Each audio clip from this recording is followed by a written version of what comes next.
सभी को झारखंडी जोहार, जय हिंद।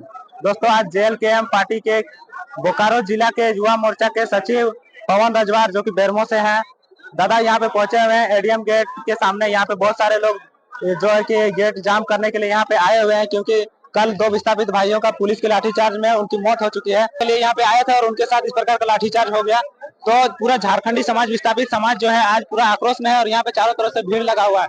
तो दादा, जो आंदोलन आप लोग शुरू किए थे यहाँ पे लाठीचार्ज होने से पहले, वो आंदोलन किस चीज का था, कि क्या क्या मांग था आप लोग का, क्या क्या घटना हुआ है? सबसे पहले आपका चैनल को दर्शकों को जोहार, धन्यवाद। हम पूछना चाहते हैं, आज हमारे बाप जो जमीन दिया किस लिए, कि जो जमीन देता है जमीन के बदले जमीन होता है, दूसरा नौकरी कब तक ले, जब तक ले प्लांट रहे, जब तक ले चिमनी रहे। आज हम लोग अपना जमीन देके आप भीख मांग रहे हैं कि नौकरी दो नौकरी दो, तो ऐसा नहीं है ना। आखिर जमीन क्यों दिए थे? जो कि ओपन जो किए हैं भाई दादा साहब, वो अदम शांति ढंग से, अदम शांतिपूर्ण से अपना आंदोलन कर रहा था। तो ये सब कौन सा पढ़ाई किया है? लाठी ऐसे मारा गया है, फेंक के मारा गया है, ऐसे जैसे कि आतंकवादी है, और जो कि जान से मार दिया गया है। पूरे झारखंड में देखा जाए तो पहले राजू मुंडा रांची में, उसके बाद अनिल महतो, यानी कि झारखंडियों को पूरा हत्या किया जा रहा है। तो क्या झारखंड राज्य इसलिए लिया था? और आज हम लोग जमीन इसीलिए प्लांट में दे रहे हैं। सोनू मुंडा का नाम भूल रहे हैं आप, सोनू मुंडा का भी हत्या किया जी, सोनू मुंडा का, यानी कि हत्या पे हत्या हो रहा है। ऐसा नहीं कि ये एक्सीडेंट कोई है, हत्या हो रहा है, वो भी सीएसएफ के द्वारा, प्रशासन के द्वारा, गुंडा का द्वारा। तो क्या झारखंड इसीलिए अलग हुआ था? यही झारखंड से हमारे बाप दादा अंग्रेज को भगाया था, यही अंग्रेज को भगाया था। और आज हम अपना इतिहास भूल रहे हैं। हम अपना इतिहास दोहराएंगे तो हम लोग भी किसी को बख्शेंगे नहीं। और हम युवा है, युवा का उल्टा आयु होता है। इस तरह आप लोग कितना दिन तक जाम रख सकते हैं? जब तक ले जितना अप्रेंटिस भाई है और जितना विस्थापित का निर्णय है, सभी निर्णय पे कायम रहे और सभी अप्रेंटिस को नौकरी दे। हाँ, देखा जा रहा है चारों तरफ से तो भीड़ हटते जा रहा है। तो फिर इस तरह से अगर भीड़ हट जाएगा तो फिर तो बीएसएल अपना फिर से अपना वही रूप में आ जाएगा। और पूरा झारखंडियों को हम यही संदेश देना चाहेंगे, आज उनके साथ हुआ, कल मेरे साथ होगा, क्योंकि हम लोग जमीन लिए हैं तो जमीन के बदले जो नियम है वो नियम लेंगे। राज्य हमारा है, अधिकार हमारा होना चाहिए, ना कि यूपी बिहार बंगाल वालों को। जय झारखंड, जोहार झारखंड। हमारे साथ दादा भी जुड़े, उन तरीके से आंदोलन हो रहा था, तो फिर लाठी फेंक के मारना ये क्या कानूनी है? इस तरह से करना चाहिए? हम आपका चैनल को झारखंडी जोहार।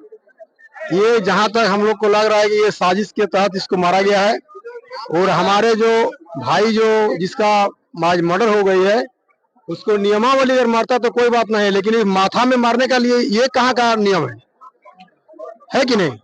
और हम यही बोलेंगे कि ऐसा दुर्गति जो हम लोग का आज हो रहा है, आज हम लोग के झारखंडियों को ये सोचना चाहिए कि ये जो हम लोग अपना हक मांगने के लिए जब आए थे, तो फिर ऐसी लाठी की चार्ज करना कहाँ तक ये सही है?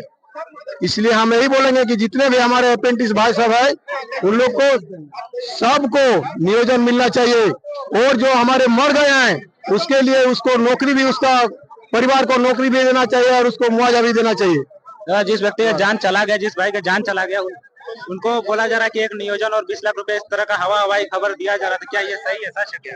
नहीं, सही निर्णय लिया जाए। अभी दादा जो डीसी ऑफिस गया, और हम एक संदेश देना चाहेंगे झारखंडियों को। देखिए, ना हिंदू के लिए ना मुसलमान के लिए, जो रोजी रोजगार के लिए जूझ रहा है और जो रोजी रोजगार के लिए बात करेगा, उसी का साथ दीजिए भाई।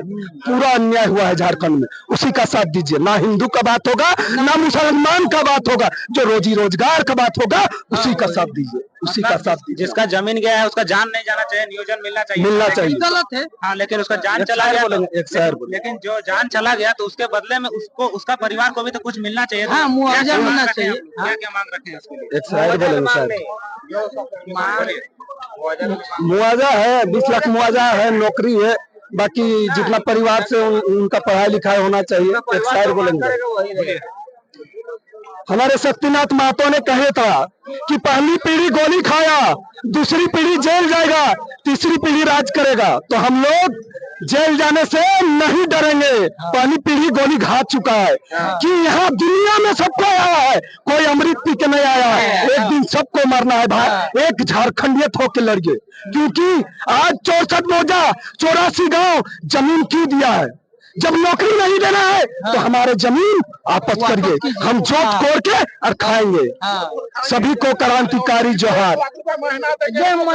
देखिए यहाँ पे विस्थापित भाइयों का जिस प्रकार विस्थापित, मैं विस्थापित उत्तरी क्षेत्र का हूँ, करमाटांड मेरा गांव हुआ।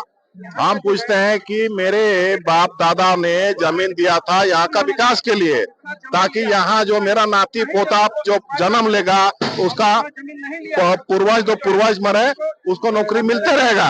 ये वादा था। जब नेहरू ने यहाँ पर ये किया, तब उसके बाद जब इंदिरा गांधी आई, उसके बाद ये वादा हुआ, दस्तावेज बना कि यहाँ के पूर्वजों को नौकरी मिलते रहेगा। अब इन लोग धीरे धीरे इसको बंद करना शुरू किया, धीरे धीरे बंद करना शुरू किया, और यहाँ तक बंद कर दिया कि मैंने सब कुछ बंद कर दिया, यहाँ तक कि शिक्षा भी बंद कर दिया। धीरे धीरे स्कूल का बच्चा भी मैंने खंडर कर दिया, स्कूल को भी खंडर कर दिया। एक भी गांव में यहाँ पर नहीं दिया है कोई स्कूल, आधुनिक स्कूल, विकास नहीं हुआ। यहाँ से विस्थापित को मैंने वही सरकारी स्कूल में दे दिया है, जहाँ तो उस तरह थोड़ी होता है। और एक तरफ यहाँ पर जो बीएसएल प्रबंधन है हैप्पी स्ट्रीट मनाता है, जश्न मनाता है और बसंत मेला लगाता है, और अपना जितना भी आदमी है सबको दिखाता है, देखो ये कितना खुशहाल बोकारो है। और वहीं 10 कदम दूरी पर जो विस्थापित का गांव है, भूखे बेरोजगारी है, भूखमरी है, अज्ञानता है, शिक्षा का कमी है, वहां पर लोग पलायन कर रहे हैं। उससे उसको कोई मतलब नहीं है, उसको खाली अपना से मतलब है। तो ये सब अब बर्दाश्त से बाहर हो चुका है। अब कितना भी बर्दाश्त करेगा, एगो बर्दाश्त करने का हद होता है, हद भी पार कर दिया है। इसलिए अब विस्थापित एकजुट हो चुका है और ये सिलसिला बने। सर जब प्लांट यहाँ पे बैठा था बीएसएल प्लांट, तब तो उम्मीद बहुत था लोगों का कि प्लांट बैठ रहा है, हम लोग का जमीन जा रहा था, पीढ़ी दर पीढ़ी पूरा ये पीढ़ी दर पीढ़ी जो 4th क्लास का नौकरी है, इसमें दस्तावेज में लिखा गया है कि आपको नौकरी मिलते रहेगा। लेकिन धीरे धीरे अपना साजिश के तहत इसको धीरे धीरे बंद करते गया और नौकरी को खत्म करते गया। एक पीढ़ी दिया, ये नियम कौन चेंज कर दिया? पीढ़ी दर पीढ़ी जब मिलना था नौकरी, तो अभी काहे नहीं मिल रहा? कौन चेंज किया नियम? अफसर वैकेंसी ही नहीं निकालने लगा, अफसर लोग चेंज कर दिया और बाहर के लोगों को अति करने लगा। उसके बाद प्रक्रिया निकाल दिया कि नहीं इसका ये होगा, आपका एग्जाम के थ्रू होगा। फिर प्लांट अटेंडेंस शुरू कर दिया, उसमें भी फेस किया बच्चा लोग बहुत सारा। आप धीरे धीरे प्लांट अटेंडेंस भी बंद कर दिया, फिर अप्रेंटिस किया, वो भी बंद कर दिया। खाली बोलता है लेंगे और लेता ही नहीं है। निकालना है कितना 1500 तो निकालेगा, 100 से भी कम निकालेगा। मतलब योग्य होने के बाद भी यहाँ पे जो विस्थापित है उनको नौकरी नहीं मिल रहा। अभी योग्यता का कमी नहीं है विस्थापित क्षेत्र में, इतना योग्यता है कि वो जमीन वापस करे। और जितना भी पदाधिकारी है बीएसएल का, सबका 3 लाख रुपया हम लोग देंगे, 3 लाख रुपया महीना उसको यहीं पर देंगे। मेरे यहाँ काम करे, आके जमीन वापस करो। मतलब विस्थापितों का अब साफ कहना है कि हमें नौकरी मत दो, नौकरी नहीं चाहिए, हम लोग जान और नहीं दे सकते हैं, बहुत जान चला गया, अब हम लोग को हमारा जमीन वापस चाहिए। मतलब इनका साफ कहना है। वापस अगर कर देगा तो हम अपना उसी में सब कुछ कर लेंगे, हम सब कुछ उसी में कर लेंगे। तेरा नहीं चाहिए तेरा नौकरी, हम तुमको नौकरी देंगे, हम लोग अपना व्यवसाय कर लेंगे, जमीन तुम मेरा वापस करो, हम उसी में अपना कृषि अपना उपजाएंगे, धान उपजाएंगे, चावल कुछ भी करेंगे। फिर तुमको हम जमीन दिए थे यहाँ पर रोजगार देने के लिए, ना कि यहाँ लाठी डंडा और गोली खाने के लिए तुमको जमीन नहीं दिए हैं। तुम जमीन वापस करो, तेरा जमीन हमको, तेरा प्लांट में नौकरी नहीं चाहिए, जमीन वापस कर दो मेरा।